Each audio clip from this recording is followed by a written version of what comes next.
4,00,000 మంది ఉద్యోగుల ఆధార్‌లో తప్పులు తనిఖీ చేయాలని ఖజానా శాఖకు ఆర్థిక శాఖ ఆదేశాలు. రాష్ట్ర ప్రభుత్వ ఖజానా నుంచి వేతనాలు అందుకుంటున్న ఉద్యోగుల వివరాల్లో తేడాలను ఆర్థిక శాఖ గుర్తించింది. ఆధార్‌లో ఏ పేరు ఉంటే దానికే వేతనం చెల్లించాలని ఆర్థిక శాఖ అన్ని శాఖలను వివరాలు అడిగింది. అక్టోబర్ నుంచి శాశ్వత, తాత్కాలిక, కాంట్రాక్టు, పొరుగు సేవలు ఇలా అన్ని రకాల ఉద్యోగుల పేరు, ఆధారు ఫోన్ నెంబర్ను సేకరిస్తుంది. ఇప్పటికే కొన్ని ప్రభుత్వ ఉద్యోగాలు ఇంకా కొద్దిమంది ఇవ్వలేదు. ఈ వివరాల సమర్పణకు బుధవారంతో గడువు ముగియనుంది. ఇప్పటి వరకు అందిన 10 లక్షలకు పైగా ఉద్యోగుల పేర్లను, ఆధారు, ఫోన్ నెంబర్లను పోల్చి చూడాలని ఆర్థిక శాఖ భారత జాతీయ చెల్లింపుల సంస్థ పంపగా మొత్తం 4,00,000 మంది ఉద్యోగుల ఆధార్ కార్డుపై ఉన్న పేరుకు, వేతనం పొందుతున్న రికార్డులో ఉన్న పేరుకు తేడాలున్నాయని తేల్చింది. తేడాలున్న వివరాలన్నింటినీ రాష్ట్ర ఖజానా శాఖకు పంపి వీరందరూ బోగస్ ఉద్యోగులని చెప్పలేమని, కొందరి పేర్లు రికార్డులో ఒక రకంగా, మరో రికార్డులో మరో రకంగా అవకాశాలు ఉన్నాయని, సమగ్రంగా వీటిని పరిశీలించాలని, ఒకవేళ బోగస్ ఆధార్ నెంబర్లను ఏమైనా సమర్పించారా అనేది తనిఖీ చేయాలని స్పష్టం చేసింది. రోజువారీ వేతన ప్రాతిపాదికన పనిచేసే తాత్కాలిక, పొరుగు సేవల, కాంట్రాక్ట్ ఉద్యోగుల వివరాలు ఇంతకాలం అసలు ఆర్థిక శాఖ వద్ద లేవు.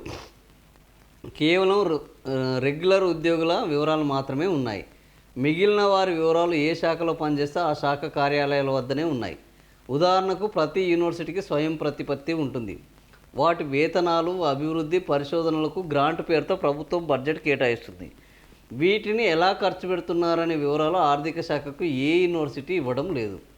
పలు వర్సిటీలో తాత్కాలిక ఉద్యోగుల పేరుతో జీతాలు ఇస్తున్నారు. నిజంగా వారు ఉంటే పేరు, ఆధారు, ఫోన్ నెంబర్ని ఈ నెలాఖరికల్లా సమర్పించాలని ఆర్థిక శాఖ ఆదేశించింది.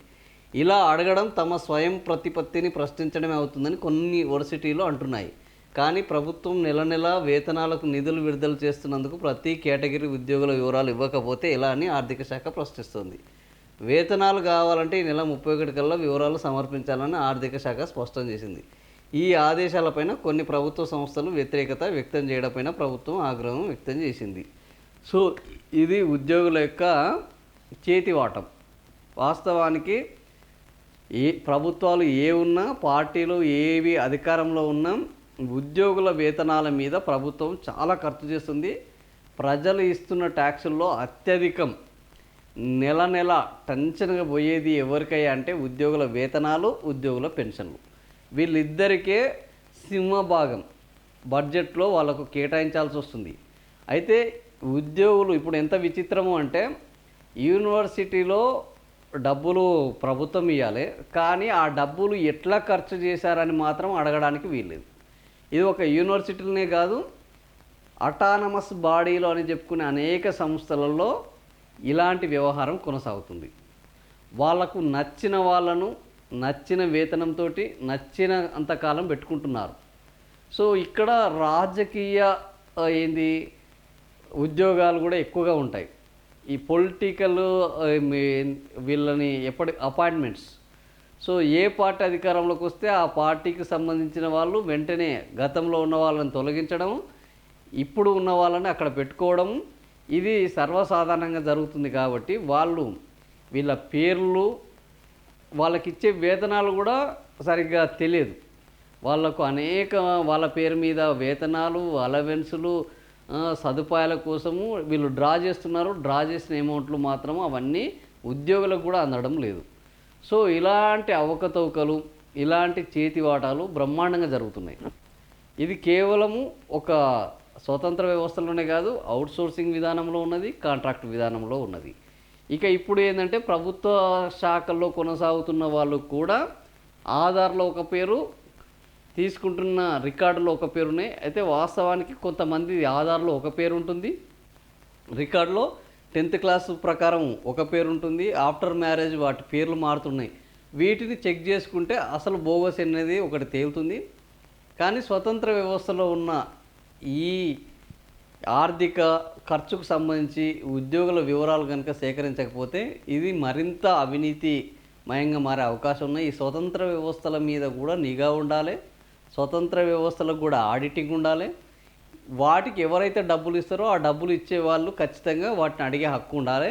సో ఇప్పుడు నాకు తెలిసి ప్రభుత్వం ఆర్థిక శాఖ మీరు కనుక ఈ వివరాలు ఇవ్వకపోతే మేము మీకు వేతనాలు ఇవ్వమని ఒక అద్భుతమైన ఎందుకంటే మేము డబ్బులు ఇస్తాము మీరు వివరాలు ఇవ్వంటే వాళ్ళు ఇచ్చే పరిస్థితులు లేవు, తీసుకోవడానికే సిద్ధంగా ఉన్నారు తప్ప వివరాలు ఇవ్వడానికి సిద్ధంగా లేరు.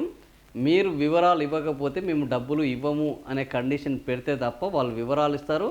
వివరాలు ఇస్తే ఇప్పుడు అందులో ఉన్న అవకతవకలు, అక్రమాలు, ఆమ్యామ్యాలు ఏంటి అనేది బయటకు వస్తాయి. మరి ప్రభుత్వానికైతే తెలుస్తాయి కానీ ప్రభుత్వం వీటిని బయట పెడుతుందా, ఈ దొంగ లెక్కలను బయటికి తీస్తుందా, ఈ దొంగలను పట్టుకుంటుందా, ఇన్ని రోజులు దోపిడీ చేసిన అమౌంట్ని అటాచ్ చేసేంత ధైర్యం చేస్తుందా, ఇవన్నీ మాత్రము సమాధానం లేని ప్రశ్నలు. ఎందుకంటే మళ్ళా ఈ దోపిడీ చేసే బ్యాచ్ అంతా కూడా ఏకమవుతారు. మళ్ళా వాళ్ళ దగ్గర పోయి నీకింత నాకింత అని పర్సంటేజ్లు మాట్లాడుకుంటారు, పేర్లు బయటికి రాకుండా చూసుకుంటారు. సంపాదించిన దాంట్లో ఎంతో కొంత ఎవరు మా అక్రమాన్ని గుర్తించిన వాళ్లకు, మమ్మల్ని శిక్షించే వాళ్లకు ఎంతో కొంత దక్షిణ చెల్లిస్తారు. గుట్టు చప్పుడు కాకుండా వ్యవహారాన్ని క్లోజ్ చేస్తారు.